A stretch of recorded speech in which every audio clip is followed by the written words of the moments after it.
Hey, I'm Damien Mirage. I'm 34 years old and I'm just now getting into the IT field. 30 days ago from the recording of this video, 30 days prior to the moment that I'm recording right now, I was just a guy that was interested in the IT field. I was studying for my A+ certification. I had no certifications yet.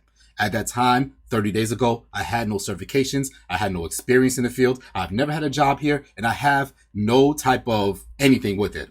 But 30 days later, as of the recording of this video, not only have I achieved my A+ certification, I've also achieved my Network Plus and my Security Plus certification. And in this video, I want to tell you exactly how I did that, the resources that I use, and then also I want to tell you the study method that I followed in order to do this.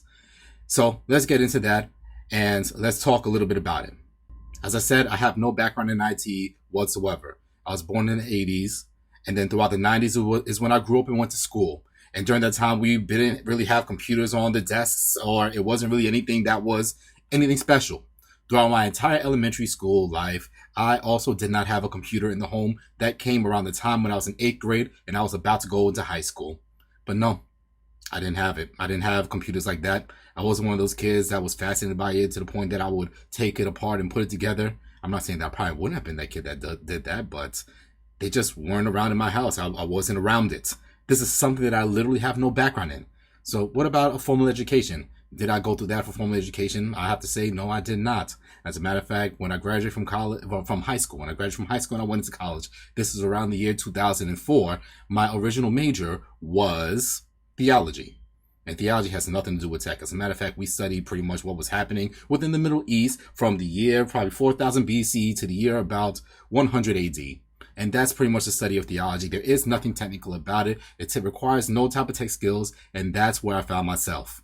I was a theology major when I was in college. It's not like I have a background in tech or that I studied this in college and then I was able to take these exams. I don't have a formal education in this. I went to college. Did I go into a little bit of a tech field? Did I ever work help desk? Was this my job? No. All the jobs that I had, first of all, they were in human services, like trying to be a person that helps other people. Now it's very low tech and very high people centered. After that, around the year 2012, I joined the United States Army, but even in then, my job wasn't in tech. I was a paralegal specialist. After that, after the Army was done, I worked at a college and there was a little bit of tech there's a little bit of tech there. Anyway, so here I was in the school and there I didn't do anything with tech. I was a chaplain and also the athletic director. And by the way, speaking of having nothing to do with tech, which is considered brainy, I'm also a competitive bodybuilder and a personal trainer. Also far from the tech field. After that, I did get into public speaking for a little while, so I left the job at the college and I went forward to have a speaking career. While I went around and I talked about communication skills, how to deliver public speeches, how to connect with people in the workplace, problem solving, and a little bit of project management. I also went back to school because my theology degree wasn't cutting it in my new field, and I just did a degree in business, and then I also went forward to do a Master of Business Administration. So this is around the year 2017 that I was out public speaking. That ended around the year 2020 when COVID hit. During that time, in around 2019, I want to say, August 2019, because that was the first day, around that time is when I had weighed myself on the scale and I had gotten myself into morbid obesity, weighing 307 pounds. Now, when COVID hit, my job had ended. I got into fitness a little bit more, and I started doing some fitness shows. So around April 2020, I won my first fitness show, and then June 2020, I also won my second fitness show. Around 2021, I went forward even more into personal training and the fitness industry. The point that I'm making is that I don't have a background in IT. It's just something that I was interested in, something that I believe I do have an aptitude in. And I don't want to make it seem like I have absolutely no type of experience with technology. I've kind of built websites before, never took a class on it, but somehow it just kind of came to me. And when I was in high school, I did take 2 classes, so that was pretty cool. I took one class about the basics of programming and Visual Basic. That was a 3-month class. I did really well in that one. And then I also took another class about how to use Macromedia Dreamweaver. And that was another class that I did pretty well in. So I do believe that I had some sort of an aptitude for this. I've been able to do a little bit of things here and there. I kind of do get it. And I don't know why I always got it. I just kind of did. So while I have no experience, I have no background, I have no formal education in this, I do want to believe that I have some sort of an aptitude, which is why I started pursuing this. And it turns out that as I was studying this, I realized that this is really a lot of fun and some place that I can see myself in. So here I am now. This is now the year 2022, after the fitness, after everything that has happened, after COVID, and definitely after COVID, after all of that, I now want to get into a new career field, and I'm like, why not tech? To give you a little more background, yes, I don't have any type of formal experience in this, but there was once upon a time, way back in the day, back in like 2003, where I first heard about the A+ certification. I wanted to do it. I even saved up a little bit of my money, and I bought a course. It was a CD-ROM course back then, because the internet moved really slow, and a high-speed modem took about 6 minutes of making weird noises to get you on the internet. But I did buy one of those courses, and I was like, man, I'm going to go ahead and I'm going to be a computer tech. And I got the A+ Cybex book, the Network Plus Cybex book. I never read it. I never prepared for it because I was a little bit disheartened. What happened was, like, there was a friend of mine too that was a little bit older than me, didn't go to college, and I wanted to look out for him. So I gave him the CDs. He took it, never installed it on the computer to give it back to me. I mean, I didn't even know that was piracy back then. But yeah, he took it, never lost it, and never got back to me. And I was only like 16 at the time, so 15, younger than that. And I just couldn't like save up the rest of the money in order to get it. So I kind of put that on the wayside, and I never went back to it, never even looked at those books. And that was like the CompTIA A+, I think it was a 22301 exam. It was way old. It probably wasn't 220. I don't even think the number was 220. But anyway, I never really pursued it, even though I had an interest all the way back then. Now come to the year 2022. I'm a full-time dad, and I would say, you know, what's something I can do that's remote? What can I do that I'm actually going to enjoy? What's something that I'm going to be good at? And I said, so yeah, I decided 2022, this is going to be the year. I'm going to be able to do this. I'm going to be able to have some remote work. I'm still going to be this whole full-time dad, be there for my family, but I'm going to be able to do this work, especially since the other type of work isn't really where I see myself right now. So yeah, I decided to do IT work, and this started about 6 weeks ago. It took me 6 whole weeks of studying to be able to achieve my A+, Network Plus, and my Security Plus examinations. And this is with absolutely no experience, no background, no job, nothing. Never took a class on it. But I'm going to tell you how I did it and why I believe that this is something that can be replicated by other people. Probably not at this speed because it did take a lot, but it's something that definitely can be done. And then I want to tell you what I'm going to do from here. So first, let's talk about some of the materials. It was as simple as this for me. I picked a course, I picked a book, I picked some questions, and then I picked Professor Messer. And that was my whole system. That was my material. So when it came to a course, it's as easy for me as picking whatever was on LinkedIn Learning, because in my state, Massachusetts, if you have a library card, they'll give you access to LinkedIn Learning for free. So I use that. It's going to be free. Professor Messer's free. And the books are really not that much money. I just paid a little bit of money on Amazon. And then, of course, paying the certification fees for that, yeah, that costs a little bit. You can't get around that, even though you can find some discounted vouchers. So, you know, go, 10% savings. Wonderful. So anyway, here's what the process was. As I said, all I did was pick a book, pick a course, pick some questions, and then Professor Messer. And these were the steps in my study. Step number 1, view the course at triple speed. Step number 2, speed read the book.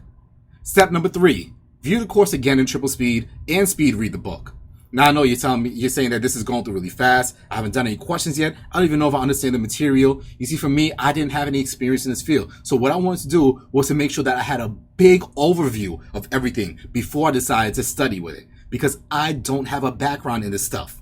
So I wanted to get as clear a big picture as I possibly could before getting down to the nitty-gritty details and wondering if I understand every section. So the first time through, do you think I understood everything? I sure did not understand everything. But then what happens is, like, when I went through the course, not even knowing that I picked anything up, I went back through the book and certain things started getting familiar to me. And then when I went them together and I saw how they interrelated, that's when I realized, okay, this stuff starts feeling a little bit familiar. To view the course in triple speed, it did take me about a day or so. And then to read the book, I actually read a lot faster than I can view courses. That took me a couple hours. It's going to be about 4 or 5 hours to get through the books. And then to do it together, it took me about 2 days. So now I'm up to about 4 days of studying at about 4 or 5 hours a day. And then after that, I would view the course at triple speed, read the book, read the chapter, and then do the questions. I wouldn't check any of the answers. I would just go through the chapter, go through the relevant section of the videos, and then review the questions. So that's step number 4. Step number 5, I would then review the questions only. So now I'll go back and I just mark off what was right and wrong, and I find out why it was right or wrong. After that, I turn into percentages. So that's under my question. If you're still on the step 5, I look through and I see what did I score on each chapter of the book. After that, I realize where I'm strong. I realize where I'm weak. I really want to emphasize more my weaknesses because God forbid a question comes from where I'm weak and I don't even know that I'm weak and it comes at me and I get it wrong and I don't pass. So then I started making sure that I went through the weaker sections, went through every single question. And this is the way that I review questions. I go through what's right about it, what the question is asking, and then after that, I look at the rationale and why I was right, and then I go back into the chapter and I find that section of the chapter that talked about it and write that page down. Now I'm reviewing where it was in the chapter, or I can actually look back at it and say, this was nowhere in the chapter. And I feel really smart because I can email the authors and be like, by the way, you asked a question about this and you never once mentioned it. So next edition. Yeah. I actually did email him too. Hopefully we'll be friends. Anyway, so here we are. That's what I do. Review the review questions. And then I start working on the weakest areas as per the question what they tell me. After that, after I've gone through everything and I brought everything from whatever percentage it was all the way up to a better percentage, understanding every question, I then read through the book again, just the book this time, not the videos, and then I ace all the questions. So that's step number 7. Read through the book and then ace all the questions. After that, I watch Professor Messer, and then I do some study questions, like the Cybex study questions that there's like 1,000 questions per day. They go through every single domain and have about 200 questions. Now, the reason why I say Professor Messer for last is because he's actually a really good resource for a review, even if it's not necessarily the best resource to be able to learn this stuff. The reason why he's great for a review is because he goes right by the objectives that CompTIA gives and explains each and every one. By domain by domain by domain. So it's a great review and it's exactly the way that CompTIA has it laid out. It's perfect for the test. And then for the study questions, they follow the same process in the Cybex books, the study questions that I took. So going by domain by domain, this was the best way to review it, even if other people didn't exactly do it that way. So that was my process. It was an 8-step process. And to be honest, I actually didn't get through all 8 steps most of the time. For example, with the A+ one, I made it through the course and barely made it through the book. With the Network Plus exam, I made it through the course, I made it through the book, I never made it to questions. For the Security Plus one, I made it even further because there were some hiccups. And I'll talk about that later on, how the hiccups actually helped me out. So let me talk about some of the sources of study that I use. For the A+ review, my video course that I chose was on LinkedIn Learning and it was for free there. If you don't have LinkedIn Learning for yourself, I think you can head over to Udemy and find this guy. He's famous in his field. It's Mike Myers. And I like that guy too. I like everyone that he used to help him. It was him and his good friend Mike Jones that got me through the A+ and the Network Plus. And in order for me to show you how it works, I'm going to have to enlist some help from my buddy Mike Jones. Jones, who? Mike Jones, Who, Mike Jones? Okay, not the rapper, but why not? He's from Houston. That's what I use for the material there. And then also follow along with his books. For the questions, I always use the Cybex questions because they go through a domain by domain. Now for Security Plus, I moved to another guy. His name is Cert Mike. He can see his website, certmike.com. And he has a course on LinkedIn Learning on Security Plus. And it was really good too. And with Cert Mike, he's really good and clearly really experienced and an excellent teacher. So with that, I also got the book that he wrote and then that followed the course. And I also got some of the questions.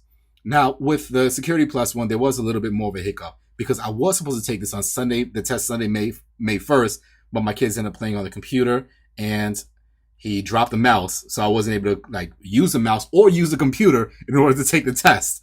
And that irritated me just a little bit, but I rescheduled it for Wednesday, May 5th. So 5/4 today. May the 4th be with you.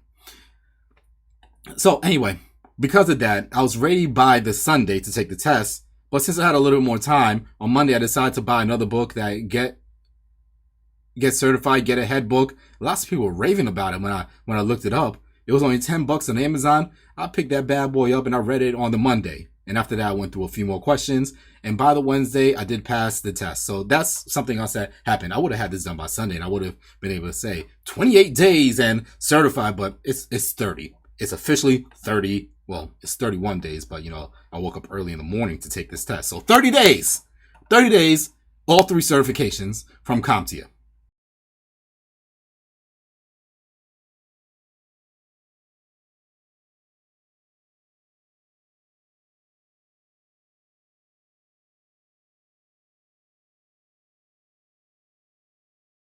So yeah, that's how I did it. That's my study method. That's my study resources. It costs next to nothing. But the honest truth is that while I was well prepared for the test, I do believe that there's a lot more for me to learn. So this isn't the end for me. Yeah. First of all, I want to make sure that I get a little bit of a formal education. I do believe that that's going to be useful. Other people would say just skip it all together, but that's because they have experience and they have other formalized education that makes this look lightweight. I will be doing the Google Coursera, their IT support certificate course. And the reason why? I do not have experience. I don't have the formal education. And this is like a nice little hybrid ground, definitely made for beginners like myself. Yes, I'm certified in these things, but it's time for me to get something formalized as well. Also, in the meantime, yes, I am going to get a job, but in the meantime, I'm going to get really good at doing this job. I might not have had the experience, but I have a few things that I want to do to get good at this job. First of all, I'm going to go back on LinkedIn Learning and I'm going to look at all the different things that they might have for IT stuff to make sure that I know the field that I'm getting into.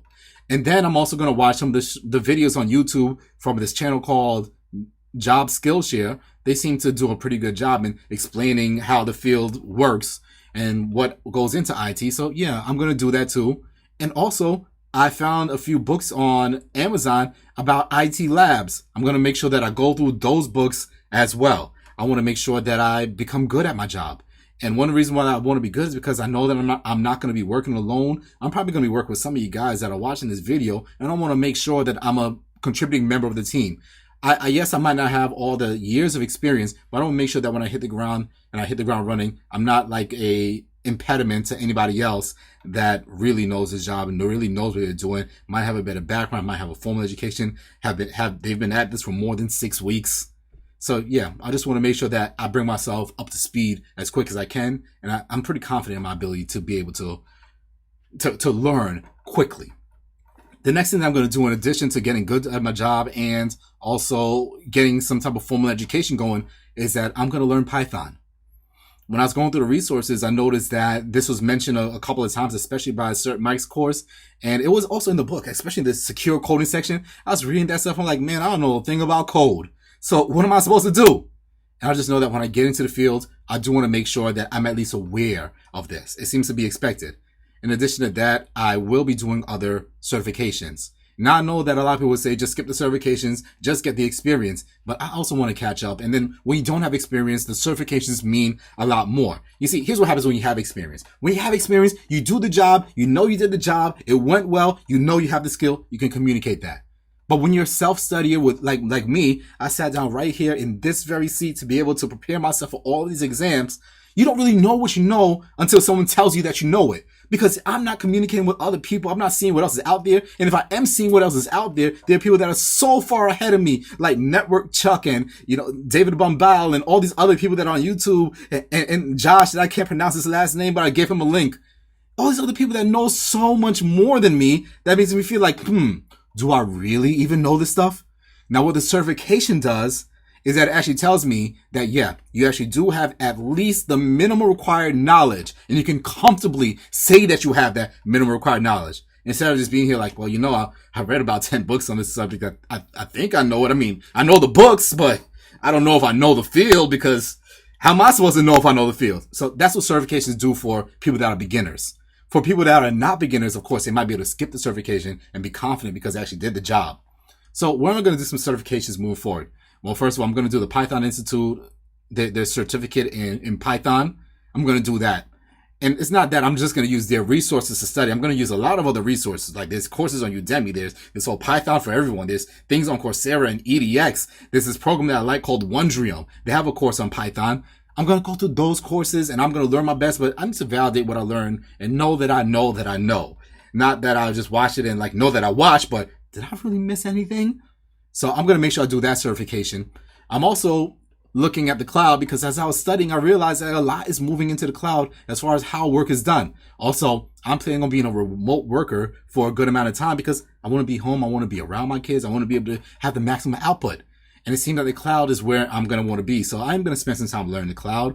I plan on learning all of the 3 major cloud platforms, Microsoft Azure, Google Cloud, and also AWS. I'm going to spend some time learning those things and do those certifications. Also, I'm going to do CCNA because people rave about it, and I really want to learn what's in it. I really want to make sure that I know what's going on in the job. And finally, the next step that I'm going to have is that I need to learn Linux. Because as I was going through these courses, Linux was mentioned a lot. So I am going to take some courses from the Linux Foundation, probably even do the Linux Plus course and the Linux Plus certification, and that's going to be pretty cool. So yeah, that's what's next. At the same time as this, while I'm getting better at doing this job, while I'm also pursuing more certifications, I'm also going to be doing my resume. I'm going to be having interviews. I'm going to be searching for jobs, career fairs, because I do want to get the real practical experience while I'm actually working. I don't just want it to be me sitting down, sitting here, me creating my own experience. I actually want to work in the field as well. And finally, part of why I'm making this course is to be able to reach out to whoever's watching this, because I know I don't want to exist in a bubble. I did all this by myself so far, and moving forward, I want to be able to have other people to share this with. So I'm actually looking forward to networking with as many people as possible. I'm including my email in this video as well. You can go ahead and email me just about any time, and I'd love to connect with you over anything. I'm really new to this field, so I'm really open to meeting just about anybody, hearing about your experience as well. I want to connect with you. If you're going for another certification, I promise you I'm really good at studying. I'm going to be one of the best study buddies you'll ever meet in your life, and it'd be nice if we can study these things together. As a matter of fact, if you're going for your CCNA and I'm going for my CCNA, we could be digital study buddies. We can bounce things around with each other. We can start study groups. That'll be wonderful. If you want to work on projects together, I'm down for that too, because I really want to get some experience under my belt. And if you just want to connect, to be able to stay connected in this field, that'll be wonderful too. I just want to be able to connect with more people in this field. So there it is. That's my story. I don't have any experience in this field. I don't have a formal background in it. I have always had an interest and an aptitude for it. But what I did is, like, when I took that interest and I took it seriously, I spent 6 weeks of my life, and in 30 days, I went from having no certification whatsoever to the 3 major entry-level certifications. So that's where I'm at. I look forward to connecting with you.